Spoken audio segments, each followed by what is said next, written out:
All right, welcome back. Episode 225 of Chaotically Intolerant. We have a game 6 in the World Series. It's very exciting, guaranteed back to Toronto. We have a really crappy week in the NFL, just really not good. We had one game that was decided by one score. But before we get into all that, make sure to like, comment, subscribe. Go check out Draft America. Go check out Spring Hill Sports Cards. Their pre Game 6, possibly deciding game episode is going to drop probably tonight. So go check that out. And let's go.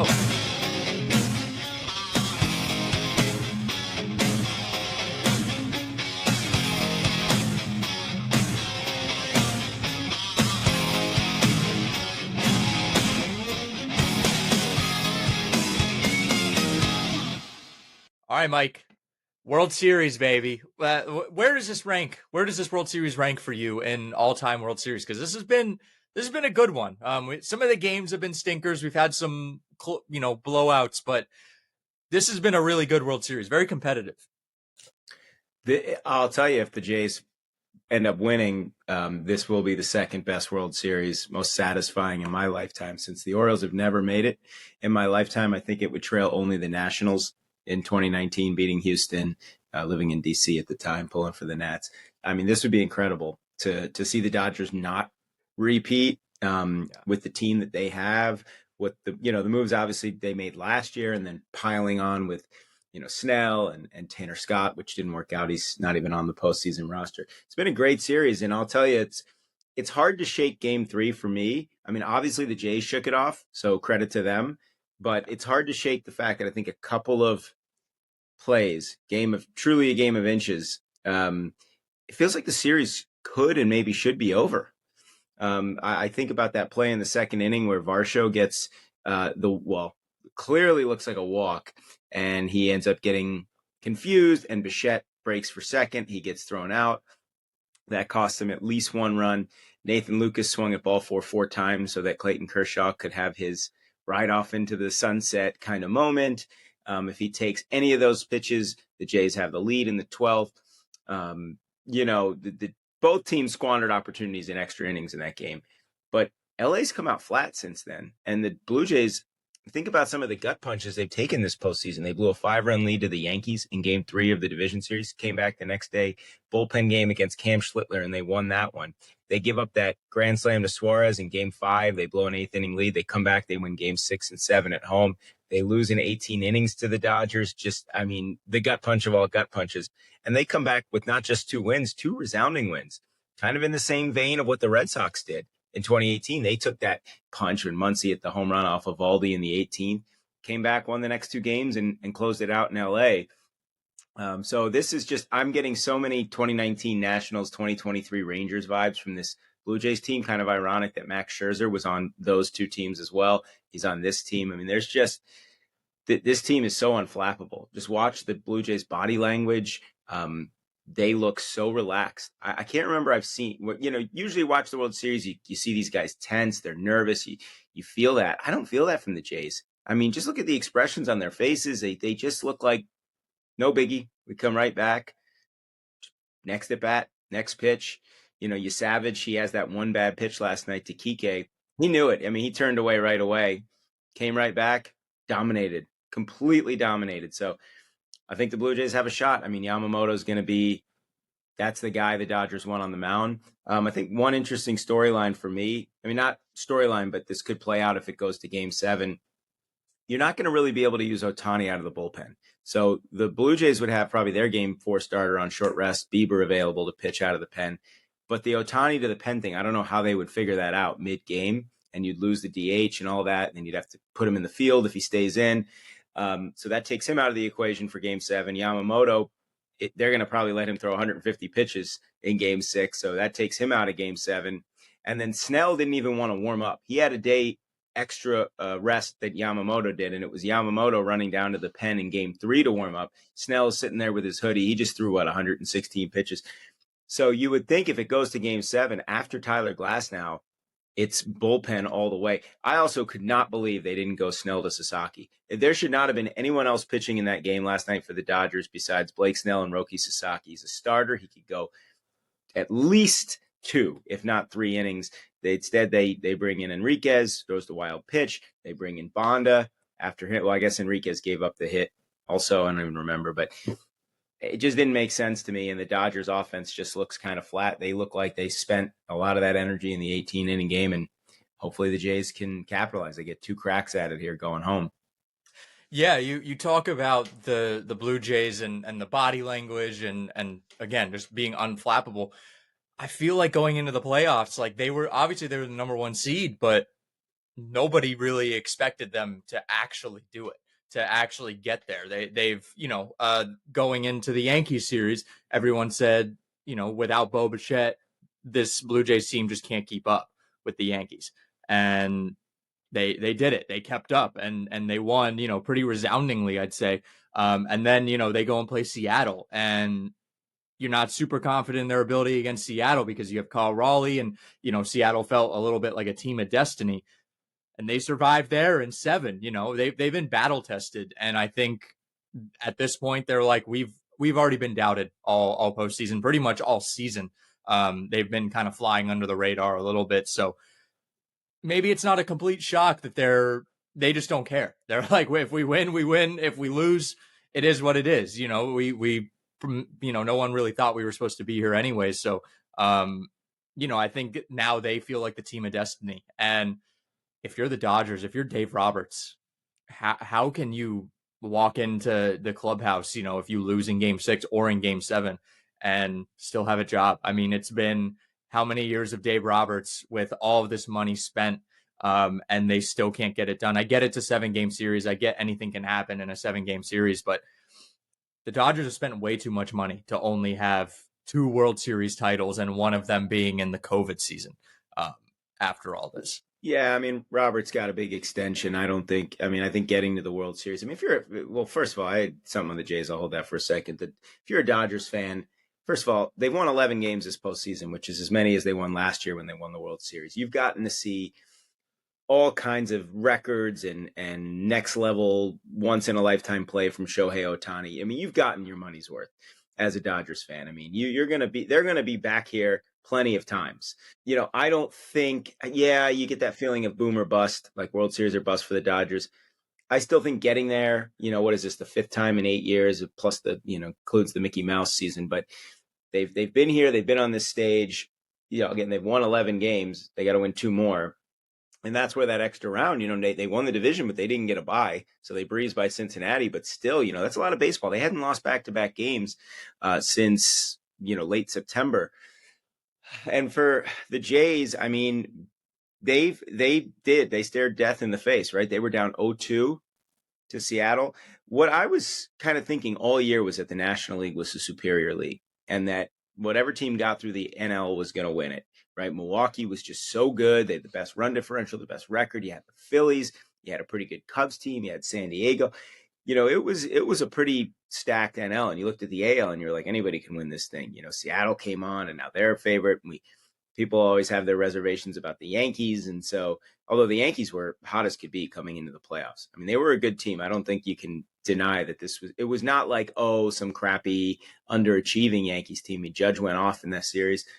And I'm looking at it now and I'm like, maybe the AL was a lot better than we gave it credit for. And the Blue Jays won more games than the Dodgers did in the regular season. I know it's regular season, shouldn't matter, but when they had to, they won their last 4 games to hold off the Yankees, win the division.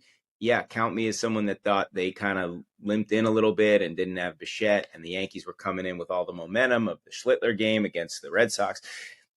And here they are. And honestly, I mean, you take the 18-inning game, they easily could have won that game. Obviously, they didn't play well in game 2. Yamamoto was incredible.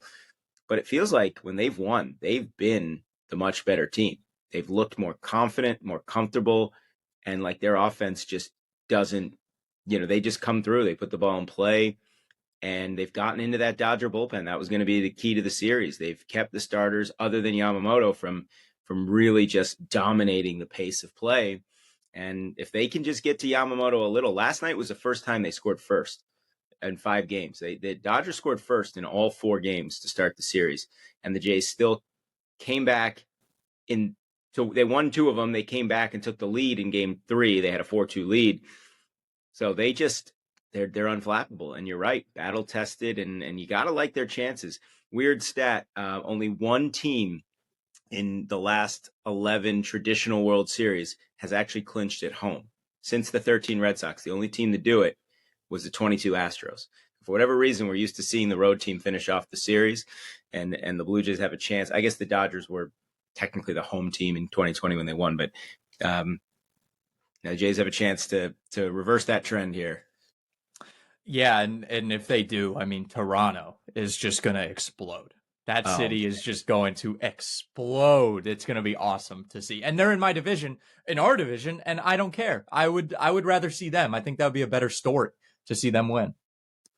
oh, absolutely. I think this is going to be. I mean, you have an entire country rooting for the Blue Jays, and then you have probably a good portion of the U.S. rooting against the Dodgers and loving this opportunity to see the ultimate Goliath fail. I mean, I almost want to compare this to the 2007 Patriots. I mean, obviously the regular season wasn't all that dominant for the Dodgers, but the postseason had been going into this series. I mean, they started this postseason 11-2.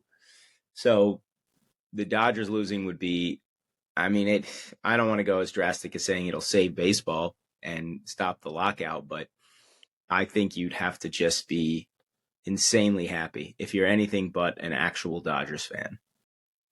And I'm trying to pull these stats up now about Brad Paisley, who he sang the national anthem before the 18 inning game. He sang the national anthem before the Red Sox Dodgers 18 inning game. When he sings the national anthem, you're going to go for a while. You're going to go extra innings. You're going to go for a long time. I'm trying to pull up all of the ones that he sang the national anthem for.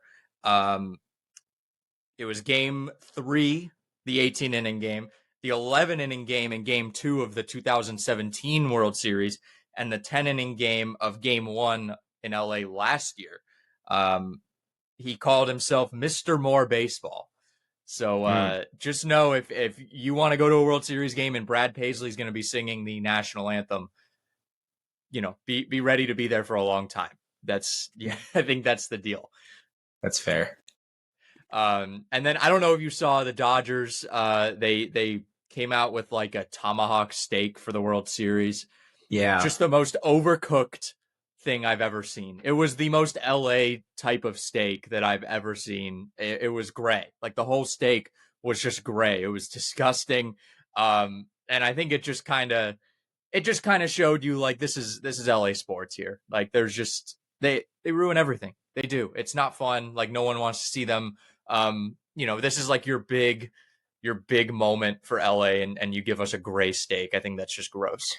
And if you've been watching, it kind of feels like the energy in Dodger Stadium is so much less. It's so Have they quiet. sold the games out? Are they selling out those games? It doesn't feel They're like selling out. I don't know if people are late in traffic, leaving early, just busy getting that in line for that $150 steak. But man, you watch the games in Toronto, and that is energy. That is a city and a country in this case that's rallying around its team that cares. And I think this is a big reason, especially in baseball, why teams, you really want to see some of these teams lose. I mean, football is kind of different. You're rooting against the Chiefs, but you watch a game at Arrowhead and it feels like they've never won, right? They're into it. They're Midwest, smaller town, Kansas City, and so proud of their Chiefs. The NFL is different. NBA was cool seeing OKC have their first chance at it and being in the finals. And I don't even the Florida Panthers. I mean, they've got. I mean, for everyone's like, they've South got a Florida, rowdy crowd. pretty big fan base. I've been to games even when they weren't good, and I was impressed. But Dodgers, oh my God, it's just like, and how many times do I have to see Jason Bateman cheering or Rob Lowe or whatever? And it's like the celebrities. I'm so glad we don't have to see. We may see a few in Toronto, maybe Drake, I don't know, but I love when these teams that are really into it. The Yankees, Max Muncy was saying how the Yankees, the crowd was really eerily silent last year, waiting for them to fail. You know how angry the Yankee fans get if there's if one guy strikes out. Phillies, it's just so nice. I'm really glad that the series is going to finish in Toronto, and hopefully with a Blue Jays win. Yeah. Is Jason Bateman Canadian? I thought he was Canadian. No, he's been a Dodger fan for a while. I mean, I'm not saying he's not a fan. I just don't need to see his reactions more than maybe once. Oh, he was born in New York. So. Right. I guess. Yeah, whatever. No, but I'm guessing Um, he's been in LA for a good part of his life. But yeah, yeah, he has. Yeah, it's just yeah, LA, like we talk about it with SoFi, like the San Francisco 49ers take over that state. It's specifically LA. It's not California. I mean, the Niners have a great fan base. Even like the West Coast, you look at the Seahawks, the 12th man. Like they consider their fans another part of a player on the field. Like that is how impactful the fan base is. So it's just really LA, and I'm sure people are sick of hearing our LA sports hate. But like even the Lakers, I heard Arian Foster talking on a podcast about going to Laker games, and he's like, yeah, if the Laker, because the topic was if there was a game 7 of your favorite sports team on like a buddy's wedding day, would you let your buddy, would you be okay with someone missing your wedding to go to game 7 of whatever, World Series, NBA Finals, maybe the Super Bowl? And he was like, yeah, if it was LA, like I wouldn't miss anyone's wedding for a Laker game 7 of the Mhm. NBA Finals. Just because it's like going to a Laker game isn't fun. It's not that exciting. It's a fashion show. Right. It's LA, it's an event. It's not you're not really there for the game, which that is the opposite of sports. That's the opposite of sports culture that that's why we love sports because of the community. Um, and that's Yeah, sad. That's just kind of sad. It's sad that they've taken over LA. Like there are great LA sports fans out there, there are. There are. My and they're uncle, just yeah. overshadowed by the lesser ones. Yeah, my uncle, my cousin, big Dodger fans. They try to go to games when they can, but a lot of the people, a lot of just regular working class people get priced out of being able to go to those Yeah. games. And you talk about people that live out in the valley, live out in the different parts of LA, not so much city proper. I mean, those are all the yuppies and people trying to make it. Whereas you have just the everyday people who live more in the suburbs. They're certainly dedicated to the Dodgers, but they don't get the opportunity to show up and go to games. Same thing with the Lakers. I'm guessing same thing with the Rams anyway. Maybe not the Chargers so much. So it's yeah. I mean, it's not to say that They they all don't. live in Southern California, Charger fans. Right, right. Yeah, it's not to say that the Dodgers don't have good fans and a lot of it. But although I didn't, we saw this with the Mariner fans too. You got to be better than booing George Springer when he gets hurt. I mean, you can't. You Yeah. just that's inexcusable. Keep the human element there. Remember what it is. Boom. Or if it's a home run, or make fun of him if he makes a bad play in the field, sure. Or he shows up the crowd, whatever. But guy gets injured. That's a whole different, It's a just whole different cheap. level. It's cheap. It's very easy to laugh at someone like when they're hurt because it's Right. just it's scumbag behavior. It is. Yeah. All right. Well, prediction. I assume you have the Jays finishing this one out. I'm afraid to. I'm really afraid to. I mean, I want to so badly. I do. What the hell? I'll give it to him this time because I gave him the Mariners when they had the lead last time. I'll go with the Jays. If I'm wrong, I'm going Jays in 7-2 just because I don't want to see the yeah, Dodgers. yeah, All right. Let's jump into the NFL. Again, I said it at the top of the show, this week stunk. This was a bad week. But listen, when you're in April or May and you're thinking, man, I wish we had a football Sunday going on right now. I just wish we did. Remember this past Sunday and be like, I would just take this Sunday over no football at all. But it was bad. This was bad. Let's start with the Thursday game. Chargers Vikings. Chargers roll 37-10. Good rebound after, the loss to Indianapolis at home. But yeah, the Vikings, Carson Wentz is getting shoulder surgeries done for the year, so JJ, I think it's time. It's JJ McCarthy time. It's time for him to step up and be a quarterback, be a leader. I think. yeah, yeah. I mean, Carson Wentz is a band-aid, obviously, and the Vikings, coming off that 14-3 season last year, there was no way that they were gonna recapture that magic. But for the Chargers, like they needed that bounce back, and people have been really giving it to them for slump they've been in. But I still think there's a good football team in there. Not a great football team, but a good football team in there. It's still well coached. I think this was more about the Chargers getting right than even whatever the Vikings did. I mean, we know the Vikings are not a championship caliber team. They weren't last year. I mean, they just found a way to get the Kevin O'Connell effect.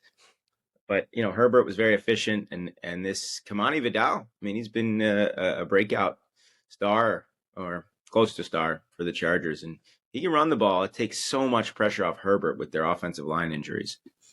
Yeah. I don't have much here, honestly. I think I watched like the first half and I was just like, I'm done watching this. I don't want to watch the sad Vikings anymore. I mean, the JJ McCarthy injury, I think Adam Schefter said it was supposed to be 2 to 4 weeks when it happened.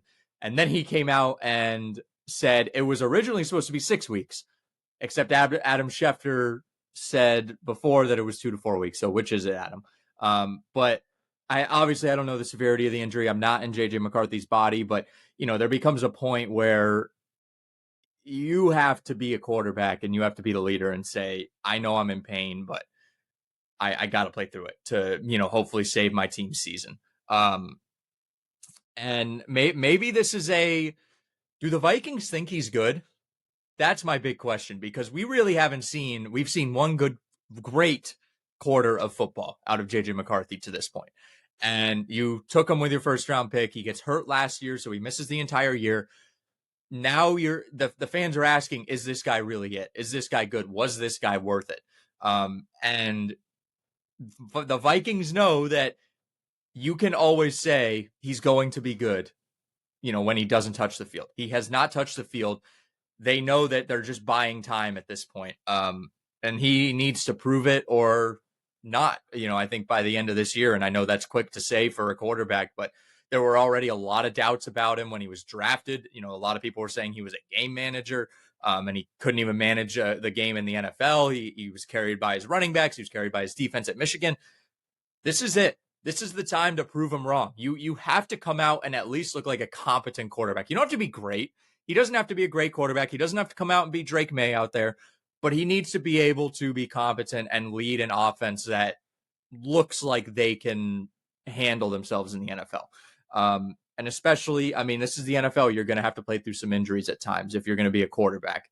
And we got to see it. We have to see it. And this is the perfect time for him to come out and lead this Vikings team. Who do they have this week? Detroit. This is a big one. This is a really big one. And you at least want to look competitive here. If JJ McCarthy goes out there and lays an egg, you're going to roll with him for the rest of the year. You're 3-4, hopefully going to try and, keep yourself in the playoff race. But, this is it. This is it for him. He's got to come out and look good, I think, or really all hell is going to break loose in Minnesota. Yeah, all I'll say is he's got to be on the field first. We won't know what we have until he can actually stay on the field. Yeah. But he has unlimited potential until he touches the field. Right? That's all they can say. They can say he's got unlimited potential. All right, let's go to the good game on Sunday. Very emotional game. Obviously, RIP to Nick Mangold. He died on, I believe, Saturday, of kidney disease. He had put out a couple weeks ago that he was looking for a kidney, and obviously he didn't get that. So, an outpouring of love for this guy. He clearly seemed like a very good dude. I even saw a Mark Sanchez post about Nick Mangold, which I don't really know where we're at with Mark Sanchez. I felt like that was really tone deaf. I know that was his friend, but Mark Sanchez, just bad guy. But the Jets clearly played for him here. 39-38 first win. Also, Justin Fields, obviously, being shit on openly by his owner, Woody Johnson. Probably one of the worst owner in sports, Woody Johnson. The fact that he even thinks like he has the audacity to come out and say that about any player when you are the worst, most hated owner in sports. He proved him wrong. He made him look like a moron, made him look like an idiot. And the Bengals, I mean, Zach Taylor, it's over. You have to wash your hands of Zach Taylor at this point. He blew he let this Bengals team just kind of hang around. They were up, I think, like as much as 14 or 17. And you just can't let this Jets team hang around. The offense just quit. They quit at the end of this game when you could have put them away, and they just couldn't do anything with the football when it mattered. So, Bengals, I mean, this was a game you had to win if you wanted to keep yourself in this playoff race, and they didn't win it. Jets, really nice to pick up a win, but they're still a bad football team. But this was one hell of an effort to be down 14 in the fourth quarter when you're 0-7 against the Bengals team that ran really well, ran for 8 yards a carry. Flacco didn't didn't throw any interceptions. I mean, this was, I don't know if this was just the Nick Mangold effect, but the Jets ran for 254 yards and put up 502 yards of offense. That is not the New York Jets that we've gotten to know over many, many years. No. So this was a game that featured exactly 900 yards of total offense. I would not have thought that in a Justin Fields versus Joe Flacco game. So hats off to the Jets. Congrats to Aaron Glenn on his first win. The Flacco revenge game, another one. He played well, but now he's dealing with an injury. I'm not sure what his status is going to be. Yeah, Taylor probably on his way out. But I am genuinely happy for the Jets and Aaron Glenn. I mean, they had played well enough that it didn't feel like, and I remember just hearing people around town, the Jets are going to be 0-17. I said, Jets, not only are they not going to be 0-17, they're going to win, I think, at least 3 or 4 games this year. I think they're going to be okay. I mean, they could be like the 19 Dolphins that looked a horrible 0-7. They lost 43-0 to the Pats, and Brian Flores got them to 5 wins that year. It's when teams get that first one, a lot of times they get some momentum. I'm not saying the Jets are going to suddenly make a miraculous run to 500 or whatever, 8 wins. Well, you get a little bit of confidence in yourself, though. It's good to see your team have more points than the other team on the scoreboard. Yes. There's something about that. And it's just nice to see the Jets scoring points. I talked to a friend who's a Jet fan, and I'm like, aren't you just at least glad that the Jets are putting up entertaining games now? If nothing else, you're getting to see like fun Jets football, even in a losing effort. He's like, yeah, of course. It's kind of nice. Like your Sundays are actually going to have screaming, like, yay, like we scored a touchdown versus like, oh my God, we have to kick another field goal. We have to kick our 4th field goal of the game, and we're down, like a sad field goal too, when you're down by 25 already. So it's at least the Jets are entertaining. They're a fun watch. And listen, sometimes these teams, like maybe they're not good this year. They're not going to be great next year. But like this is kind of that Lions effect, right? Where they, you got to start somewhere, and you're at least playing some exciting games, and you show that you can score points. And you have a defensive-minded guy like Aaron Glenn who can, hopefully build up the defense. Maybe, I'm not saying it's true, but maybe the Jets can win 10 games in like 3 years. 3 years from now, we could see a 10-win Jets team. That, I think, is exciting in itself. All right, Ravens, Bears. Ravens coming off a bye. This was what we wanted to see from the Ravens for the last, 4 weeks that Lamar has been out. We finally saw some life. And for the Bears, this was the game that I think you had to win. Like this was a turning point, I think, for both of these teams' seasons. I don't think that the Bears are going to make that tumble like they did last year after they started 4-2. I think they're a better team than they were last year. But the Bears, you needed to see them win this game. This is a Ravens team coming out of the bye. They're pretty depressed. They removed the ping pong tables. They removed the, they were in that point of the season, the desperation point, the pinball machine as well. Lamar even wanted the TVs out of there. He didn't want anyone, distracted from anything but winning. But, this was a turning point for both teams. The Bears clearly failed the test. You go out and you lose by 14 to the Ravens, the reeling Ravens. And the Ravens, this could be a jumping off point. I mean, the Ravens, their schedule is pretty favorable coming up. I mean, you got the Vikings, the Browns, the Jets, the Bengals, the Steelers. That's a tough-ish one. The Bengals, the Patriots, the Packers, and then the Steelers to wrap it up. Like those are games they're going to be favored in a lot of them. I feel like, especially with Lamar coming back. So this could be a great point maybe for a comeback. I mean, you're going to have to not run the table, but you're going to have to win most of these games down the stretch. But I mean, how do you feel, as a Ravens fan here? Well, second time this year, Ravens don't turn the ball over. Second time they've won. When the Ravens actually can hold on to the ball, not put their defense in, more short yardage type situations, they have a chance. I don't know what the hell took so long to go to Tyler Huntley over Cooper Rush. Played a great, efficient game. Defense was okay. They made some plays when they had to. You're right. I don't think the Bears are going to totally fall apart. I look at the Henry rushing numbers again. It's a lot. It is harder to run when they don't have to respect your quarterback as much. So I don't know that I could pin, Derrick Henry's somewhat modest day of 21 for 71, but I love seeing Huntley run. 8 for 53. And shades of 2 years ago with Keaton Mitchell, he gets 4 touches and he gets 10.8 a carry. I like that. I like seeing him get more involved in the offense. So this was encouraging for the Ravens. I wouldn't suddenly be like, oh, they're back and now Lamar is going to save them. They have some issues. They still have some issues, but with Pittsburgh clearly not being anything more than like, let's just get Mike Tomlin as winning record kind of team, the division is very much in reach for the Ravens. And if they could figure out a way to continue to be a little creative in the running game, obviously get your quarterback runs. He will be Henry. He's not, oh my God, he's hit a wall or he's at the end of his career. And Keaton Mitchell, I think he's such a key. I think what he can give them off the bench is going to help them go a long way. So, yeah, this was a much needed win. They would have lost 3 in a row at home. They would have been 1-6. Like this, I'm not as concerned saying, oh, the Bears lost to the Ravens. I think this was kind of like a, law of averages. Let's come back to the middle kind of deal. But now, if there's a window for the Ravens, it starts on a short week tonight against Miami. This is when you have to win. You have to win this. You lose this, it feels like you lose all that good momentum. Vikings coming up after that. So there's a couple winnable games right there for the Ravens. And then they'll start to get into, division games, but then they're at Cleveland. Then they have the Jets. Actually, so I should say they have 4 very winnable games coming up before facing Cincy, Pittsburgh, Cincy, New England, Green Bay, Pittsburgh to end the year. That's a tough stretch to end the year, but you've got 4 games in front of you. I think you have to win at least 3 of those. You win 3, you're 5-6.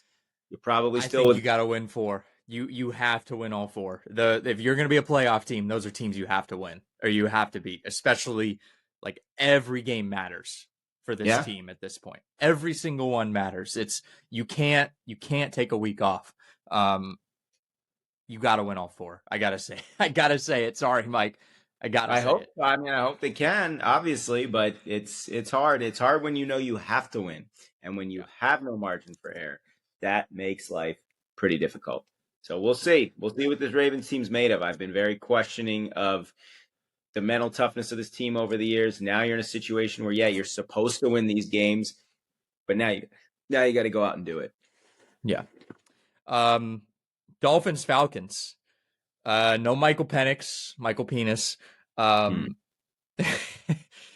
I mean the Dolphins roll. What? Maybe Tua needs pink eye. Was he eating? He was eating too much ass before the game. I don't know. His eye was all swollen, and he puts up 34 points on a Falcons team that I don't trust the Falcons. Like every week, it's up and down. That's what this team has been. That's who they are gonna be.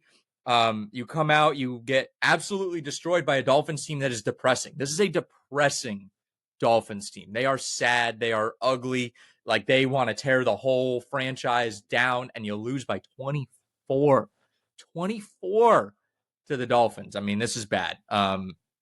Tua definitely needs to wear a visor, and he needs to keep the pink eye. That's all I got to say, because that clearly is what worked. Or just make him wear an eye patch for the rest of the season. Because clearly Tua with one eye is better than Tua with 2. I guess so. I mean, these are 2 sad, depressing franchises. But for Miami to come back the way they did after getting blasted by the Browns, and we thought Mike McDaniel wouldn't even make it through the flight home, they bounced back with not just a win, but a resounding win. Like there is this team there that can at least show up a few times a year to make the Dolphins not a complete laughingstock. And for the Falcons, I don't even know what to say. I don't know what to say. They were 7.5 point. They opened as 7.5 point favorites. At game time, they were 6.5 point favorites. So That's mid, insane. At home, you'd say. Just so mid. I don't know. Just bad. Zach Wilson even got the game. He completed a pass for no yards for the Dolphins. So it's bad for Atlanta when Zach Wilson's getting into the game for just mop up time or whatever. Not mop up time. I guess it would be more like just funsies. Yeah, just for fun. I got nothing else. I mean, it's just I'm insulted that anyone tried to make me believe in the Falcons. Again, it is Falcons and Chargers, like those 2 teams. I'm never going to believe in them. Bills, Panthers. Obviously the Panthers, you don't have Bryce Young. I still think this was a reality check for the Panthers. They were 4-3. They were feeling pretty good. And then you got to see a good team in the Bills coming off the bye. Obviously, this wasn't, the ideal matchup for Atlanta or for Carolina, but if you are a competent football team, if you're thinking, what, we're 4-3, maybe we can go on a run and make the wild card, or at least we can build on something from last year. But losing 40-9 like that is an ass whooping. They got their ass kicked. That's all I can really say. They aren't, they're not as competent as I thought they would, because a competent football team goes out there and maybe they lose, and they keep it close for a half of football. But the Bills just did whatever they wanted. They made everyone forget how not good they have looked over the last, few weeks before the bye. And this is a good time for the Bills to just, get up and go. Like, now we got the Chiefs. This was a great tune-up game for them right before Kansas City. Now they got Kansas City this week. They want to silence the doubters, and this, probably helped silence them a little bit. This is what they were supposed to do. Yeah. Sorry, I lost you there for a second. Oh, you're good. Anything on Bills Panthers? I mean, I don't. Oh, I was like, yeah. There you go. But this, like, Andy Dalton playing. I expected better. And I thought they'd put up a fight, but for the Bills, like, they needed a feel good game. But like, beating up on Carolina, beating up on the Jets, like, there's still nothing convincing me about the Bills that much. But it seems like when they actually run the ball, when they commit to it and they do it effectively. I mean, James Cook 19 for 216, career day. That's career day for James Cook. Career day. That's the team they can be. I don't know what to make for Carolina. They were coming off a big emotional win. They're still 4-4. I think any Panther fan would have said we're fine with 4-4 through 8 games. So that's all I got to say on this one. Yeah. Texans 49ers. You're not going to convince me of the Texans either. I don't care. I really don't. I mean, the 49ers, not great either from them. Just two really bad. I think Texans are fine. They're a perfectly fine football team. I don't think they're going to make any noise in the playoffs. Once they see like a real true football team, they're really not going to show up. And the 49ers, I mean, they were bound to have a game like this, right? They were 5-2. This team was not a 6-2 football team with Mac Jones. This is not a shocker that this happened. But the Texans, again, I got to see them do it against a real team. Yeah, I mean, the Texans had a really big point differential, and it felt like they were certainly better than they were.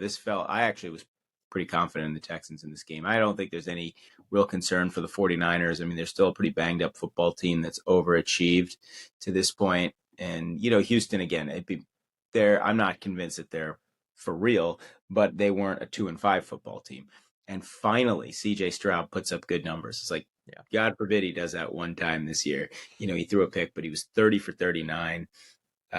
Woody Marks, great name, leading the running game. They balanced run effort. I don't know. Is it the teams don't realize it, or just that they can't do it? When you run the ball, you win. Texans dominated this game. Yardage-wise, 475 to 223, 23-12 in first downs. Obviously, the rushing, time of possession, 41-plus minutes. That's – the Texans are they're like the budget version of the Ravens. The talent exceeds the actual play that they're putting out there. But they do have that ability to go out and flex their muscles like they did.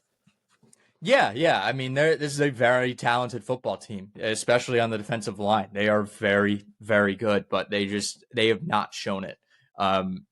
In the time that CJ Stroud has been there, they really haven't shown it too much. I mean, the farthest they've gotten is the divisional round. Is that right? And the way the way that we have talked about them is that they are this upper echelon elite football team, and they're just not. They're not. All right. Giants, Eagles. Cam Scatteroo, done for the year, man. That sucks. Big Dom brought over some cheesesteaks and some pizza to the hospital to, kind of say, like, that sucks. Sorry, man. But nice little gesture from Philly. But Philly, listen, that's the win you need. That's the big one. You avoid the sweep against the Giants. I think this really silenced a lot of the doubters for the Eagles. A resounding win. Jalen Hurts, Very efficient as a passer, I believe. Did I look at the stats right on that one? Um, 15 of 20, 179, 4 touchdowns, and a 149 rating. That is pretty efficient, I'd say. I'd be pretty happy with that. Saquon finally gets it up, 150 on the ground, and Tank Bigsby goes for 104 on 9 carries. That's the bigger one. Like Saquon going for 150, that's great, and that is what you've been waiting for. You finally unlocked him. But Tank Bigsby, when Saquon went out for a little while, 104 on the ground, 276 total on the ground. That's pretty damn good, I'd say. Yeah, yeah. I don't know that it was like, oh my God, the Eagles are back. This was one they did need. Hurts incredibly efficient. They avenged that ugly loss to the Giants a few weeks ago. The running game, again, it's just I sound like a broken record, but you run the ball, you commit to it, and you're effective. You're not only going to win games, you're going to win games convincingly, especially Yes. Philadelphia. I mean, that's their bread and butter is mash teams with Barkley, wear them down in the second half, which they did, but and you do that and you give Jalen Hurts time, he's going to pick you apart. This Philly team is still very dangerous. I'd still argue they're as good as any team in the NFC, maybe in all of football. They had a little patch there. They lost a game to Denver, which is, it's excusable. Denver's a good team. And then you had your sort of one falling flat moment. Okay, it's going to happen. You're going to have your bad games. They come back. Who'd they beat last week? Geez, why is my memory in the short term so bad that I can't remember who they beat a week ago? I know, right? Vikings, 28-22. They struggled a little bit. Right, It the was Vikings, close. right, yeah, they went on the road. Yeah, they beat Carson Wentz. So, yeah, they've come back here. They won a couple games that they are supposed to win, which, sometimes that's hard to do. It's not Well, always I think beating the Giants here is important because it felt like a low point of your season the last time you saw the Giants. And you welcome them into Philly and you say, that's not us. That you can literally point to another point in the season where you're like, you guys said that was us, but that's clearly not us because this is us right here. We beat this team by 18, really, and it was a wake up call. I think that was a good wake up call when they lost to the Giants. Every team needs it. And now you go in, you beat them by 18. Like you put your foot down and say, that's not happening again. We're not that bad. I think this was, I think you're downplaying a little bit more, which obviously that's your opinion. I think this was a really important win for them. Well, technically, it's their first division win of the year. So it's nice to get that out of the way. Now they've got a bye. They've got 2 very tough games coming up. There's measuring stick games. They're at Green Bay on a Monday night on November 10th. They've got Detroit coming in on a Sunday night. They're at Dallas. They've got Bears, Chargers. There's some tough games. They got Commanders, Bills, Commanders to end the year. They also play the Raiders in there. But they're gonna be tested. They're not just gonna cruise through their schedule, So yes, I'm not trying to downplay. It was a big win. It was an important win. I'm just saying it's not. Oh my God, this is the win that just proves what we thought about Philly when they were 4-0. It just proves that they probably come around their rough patch, and now they get some rest. Perfect timing for them, mid-season bye, and then we get to really see what this Eagles team's about. That's going to be a fun week of football. 6 days, they get the Packers and the Lions.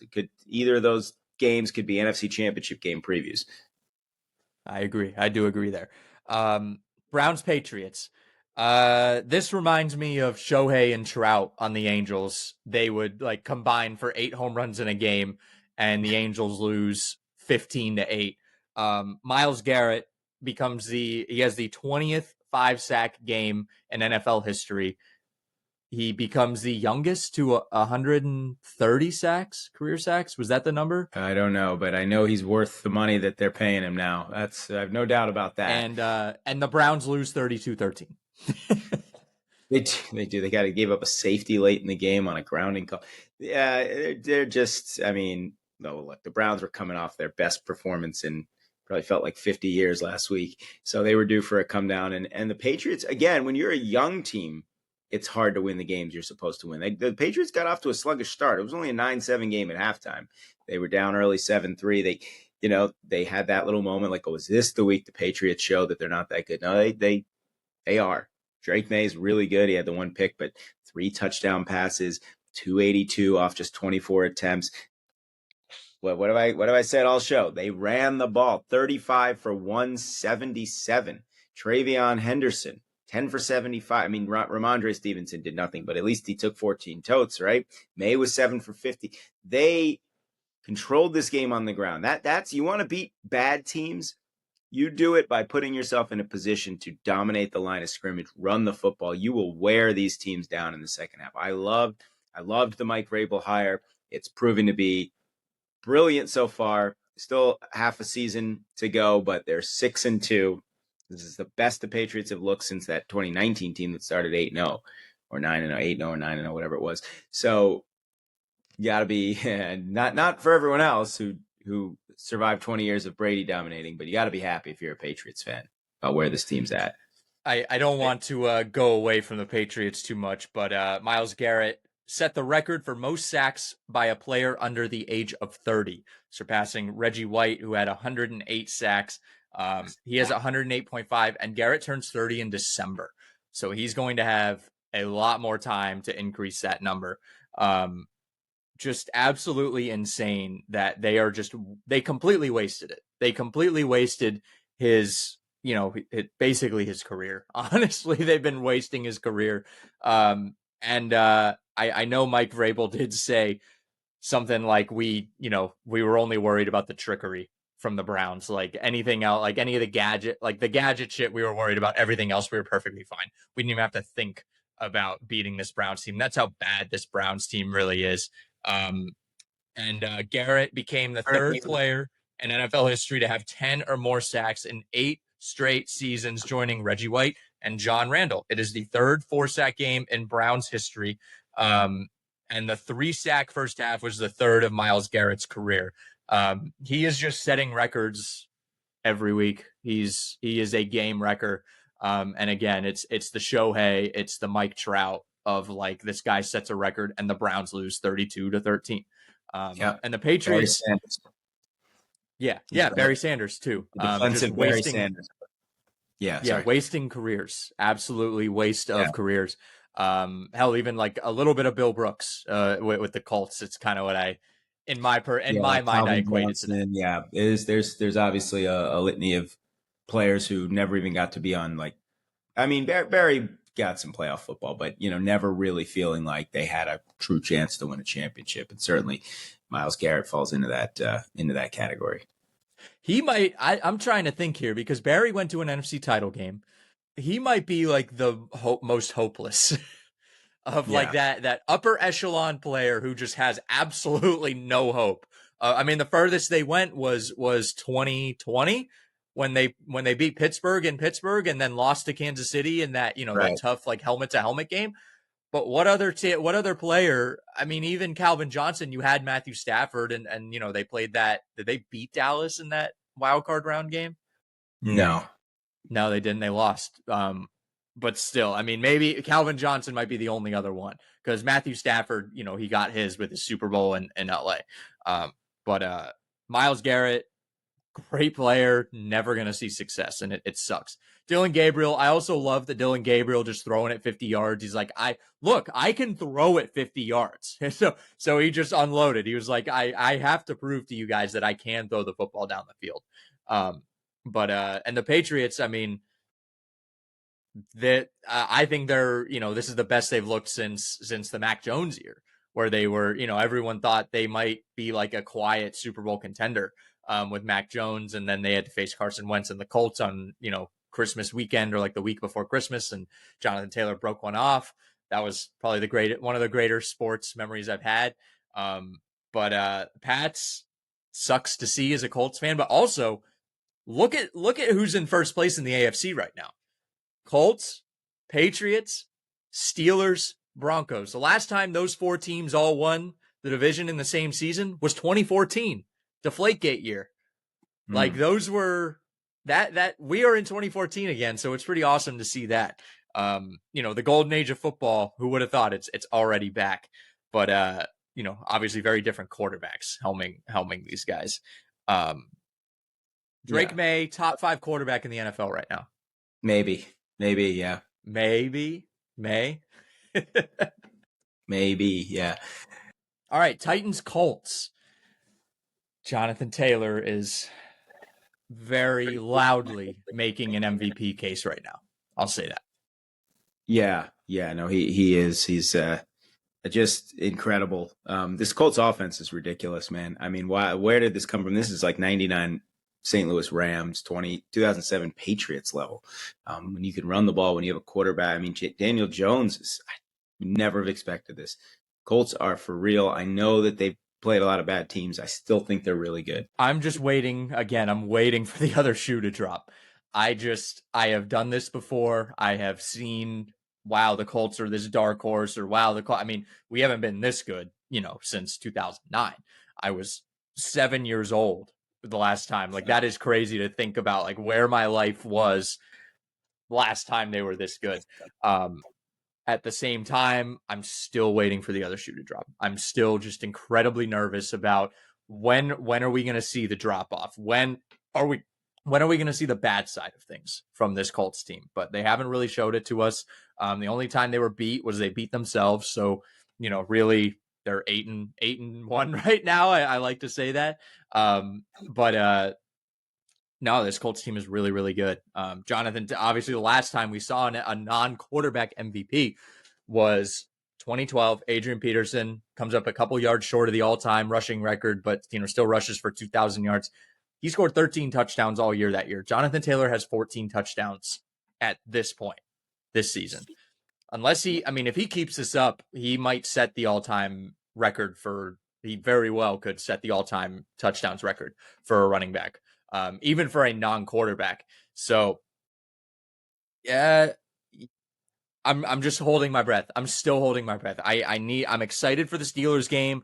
I still don't really consider it a test. I'm sorry. I see it like the Chargers game. They aren't really that great of a football team. And I need to see, a Chiefs. I'm waiting on November 23rd. That is the test for me.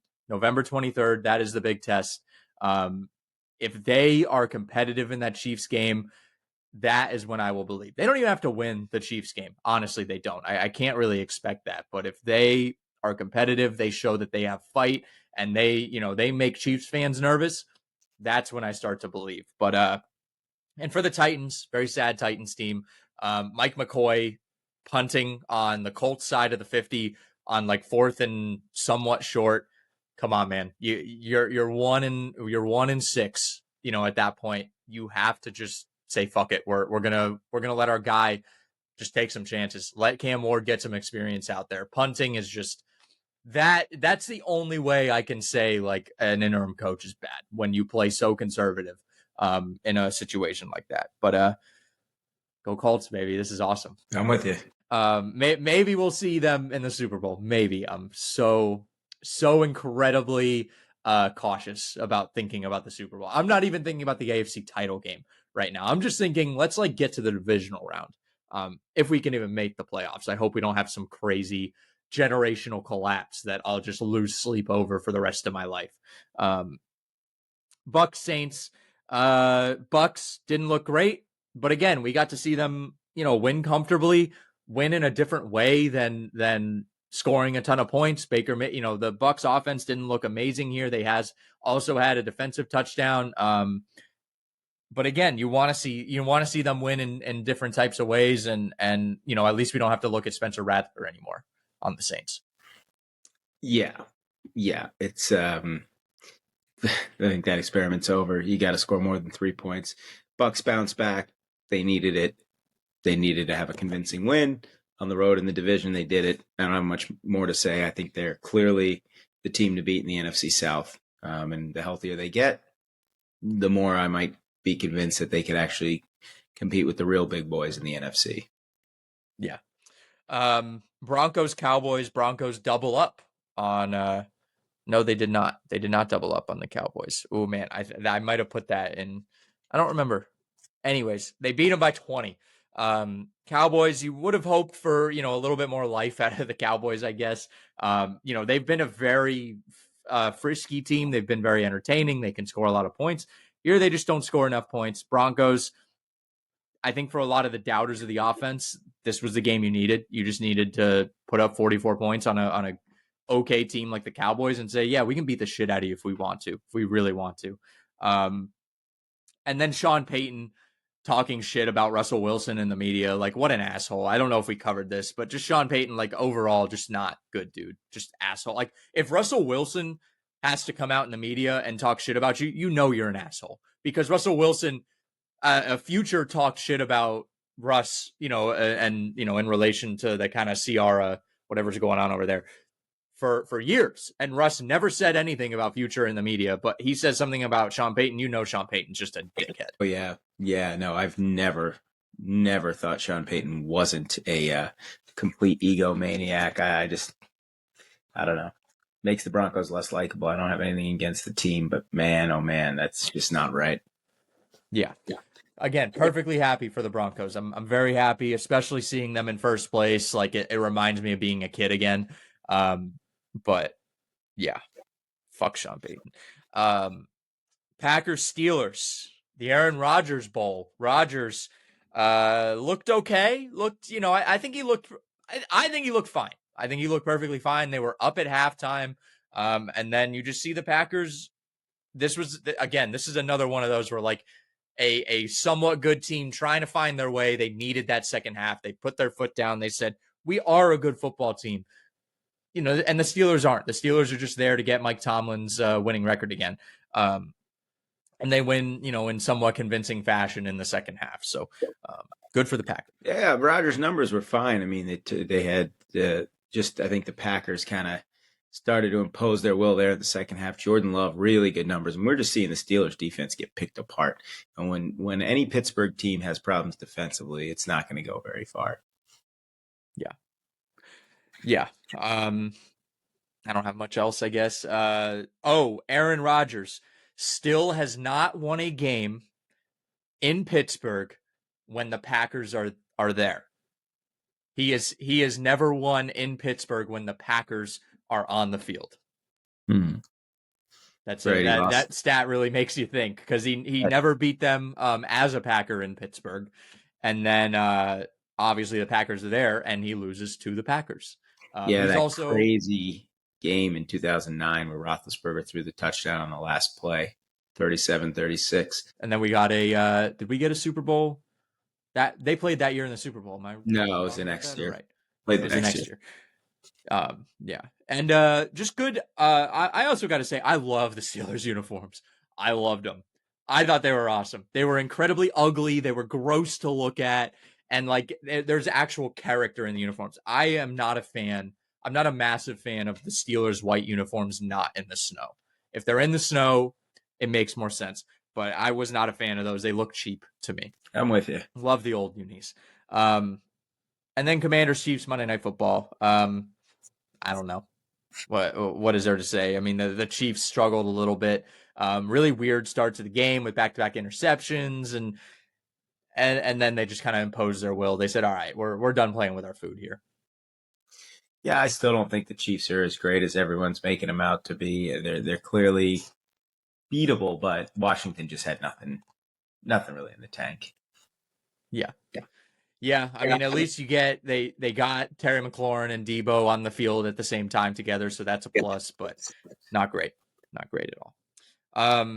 Let's go Ravens, Dolphins. Let's go to week 9. We're going to make our picks here and then get out of here. Baltimore, 7.5-point road favorites in this one. It's a lot. It's a lot for a Ravens team that hasn't proven it yet. I'd take Miami with the points. I think the Ravens probably win, but I also wouldn't be shocked if they laid an egg like they did. They had a Thursday night game a few years back where they were rolling and the Dolphins were scuffling and got beat up. I'm thinking of the Bengals game, the Tua concussion game. Yeah, I don't know.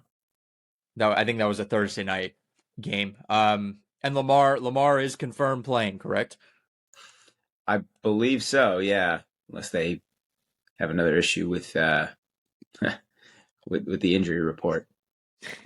Yeah, I from what I read, it sounded like they were confused on the rules. Apparently Lamar was on the scout team, and they ruled him as active even though he was playing on the scout team. And if a player is on the scout team, you can't rule them as active.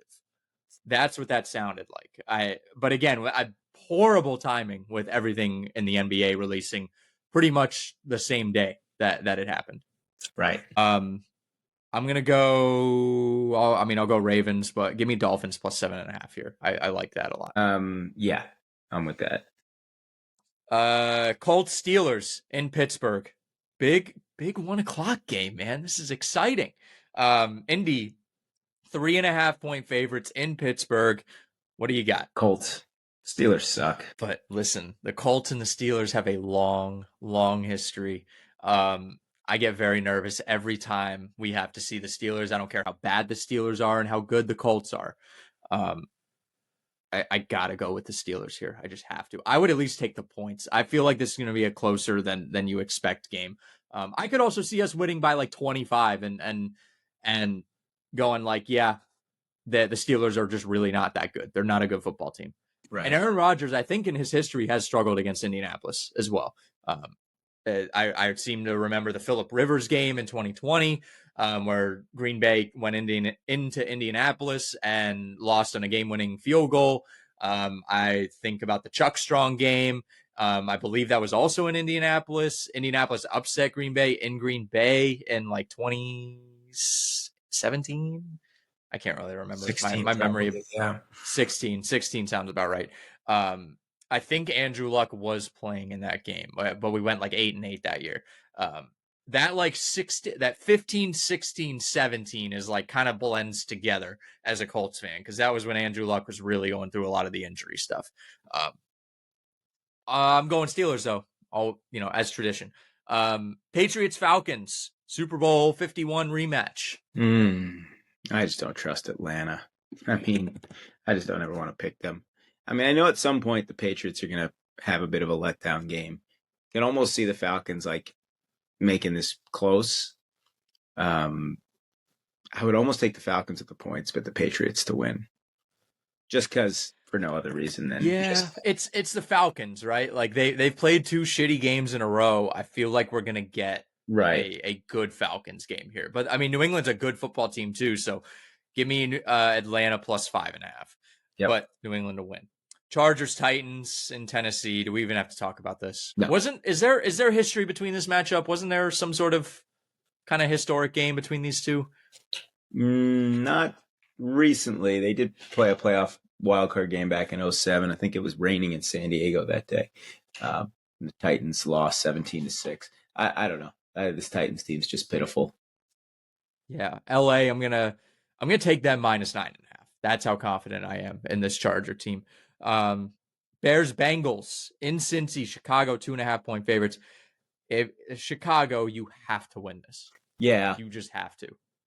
Must win. Can't lose and must win. Right. 49ers Giants. San Fran 2.5 point favorites in New York. I want to go with the Giants. I don't know why. I just want to go with the Giants just because everything's going against them. They need some good vibes. 49ers they might be hitting that part where they're coming back to earth. They hit the wall. Yeah. Only 2.5 points. That tells me something. I like the Giants straight up. Yeah, I'm going Giants straight up too. Broncos Texans in Houston. Texans 1.5 point favorites here. Like Denver's due for a come down, but I just can't justify Houston playing 2 good games in a row. Reluctantly going to go with Denver to win. I'm pretty confident in Denver. They're going to win. I'm very confident in this Denver team. This feels like that test for the Texans that they just won't pass. This is a test for them. They have to show fight here, and I just don't think they're going to. Vikings Lions Detroit 8.5 point home favorites. I will go with Detroit. Again, this is one where I could definitely see Minnesota covering, but I don't know. Lions at home are a different beast. I'm going to go with the Lions. Lions all day. JJ McCarthy is returning, I believe. I think he will play in this game. Dude, the ESPN app, one of the worst apps from like a major company. Their app is awful. It is always like, no matter if I have a new phone, old phone, the app is always laggy.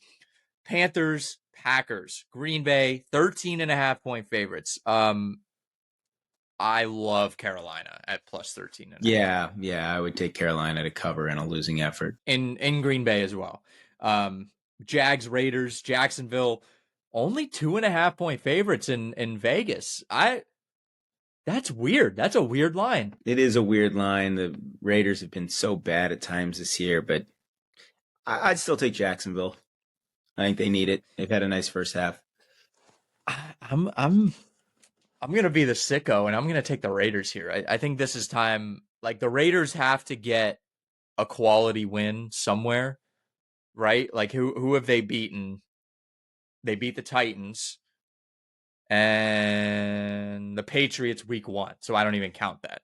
I feel like you got to get somewhat of a quality win if you're the Raiders and Pete Carroll, and I feel like Pete Carroll coming off the bye, I like this here. I like the Raiders a lot. I'm going them straight up. Um, Saints Rams, LA, 14.5 point favorites. Tyler Shuck getting the start in LA. Give me Saints plus 14.5. I think they're going to be a little frisky here. I know it's such a big number, but one of these is going to come in. I'm going to go with the Rams. Chiefs Bills, the big one. Kansas City at Buffalo. Kansas City is 2.5 point road favorites. That's a weird one too. You would think Buffalo coming off a big win in the way they did. I know Kansas City beat, the Commanders on Monday night, but they just haven't looked as much shit as we talked about the Bills. I don't think they have looked as good as the Bills have. I feel like 2.5 is another odd line. Them being home dogs, the Bills, that tells me something. Yeah, this is a tough one. I mean, all the Bills ever do is beat the Chiefs in the regular season. And last year, I was so confident the Bills were going to win that game, and they did. But this year, man, I don't know. This is the hardest game I think I've had to pick all year. It feels like the Bills should win. They should balance out, but the Chiefs already have 3 losses. And this feels like one of those games where the Chiefs want to prove that they are back. I want to take the Bills from a sentimental aspect. Chiefs are only 1-2 on the road. I don't know. I'll take the Bills just because I want it to happen. But I'm really torn. I could see the Chiefs going in and bucking the trend of losing all the regular season games to Kansas. Maybe this year will be different. Buffalo losing the regular season and finally beat them in the playoffs. I'm going to be the contrarian here. I'm going to take Kansas City. I think, I think this is the time where I don't think they're going to win the Super Bowl this year. I just don't think this Chiefs team is going to win the Super Bowl. I do think this is where they kind of like set that, because it feels like the Chiefs, even when they don't win the Super Bowl, they still have these memorable moments in the regular season that make you think that they could. They very well could. And I think this is one of those moments. I think they're going to go in there. I think they're going to win by like 7. A late touchdown will push them ahead, but I think they're going to win by 7. Seahawks Commanders in Washington. Let's see, are we going to have Jaden Daniels this week? I don't know, and I don't know if it'll matter. I think Seattle is good. Seattle's one of those teams that he will return, but Terry McLaurin is out. Yeah, Seattle's 3-0 on the road. That's a long trip. Washington just got embarrassed. That's one of those where it's only 2.5. I'm going to take Washington. I get the long trip part, but this Seattle team, did they play this week? They're off a bye. Yeah, they're coming off a bye here. I think they have to look like a real team, and I think this is like the moment on national football, on the national stage where they can really just put their foot in the ground and say, we're real. We're here to fight. We're here to win the NFC West. The command, again, I don't think it's going to matter if Jaden Daniels plays or not. I think it'll be a better game if Jaden Daniels is in there. But this, like we said last week, this Commanders team skipped the rebuild. They hit fast forward. So I'm going to go, I'm going Seattle here. And then the Jerry Maguire game. I love this matchup. Cardinals Cowboys on Monday Night Football.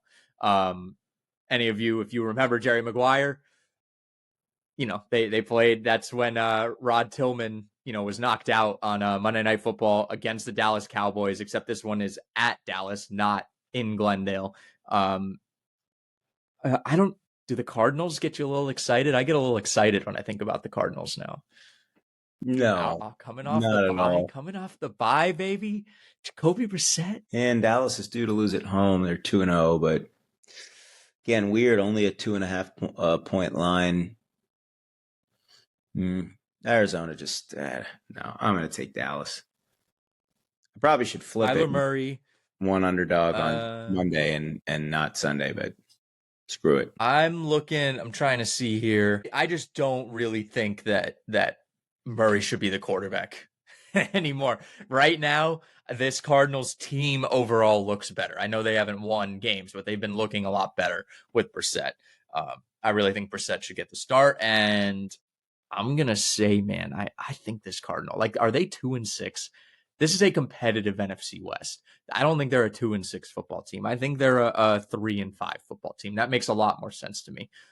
They're a little too talented to be that bad. And Dallas, like, they're not a 4-1 team either. They're frisky. They're gonna have fun. This is gonna be a fun game, I think. I would maybe take the over. It's at 53.5 right now. But give me the Cardinals. I just love them. I love the Cardinals. This Cardinals team. I don't know why. Right now in this spot, I love them. I'm not saying I love them overall. All right. I think that's a good spot to wrap up. Just knock my phone down. Make sure to like, comment, subscribe. Go check out Draft America. Go check out Spring Hill Sports Cards. Go check out our stuff at chaoticallyintolerant.com. And we will see you next week.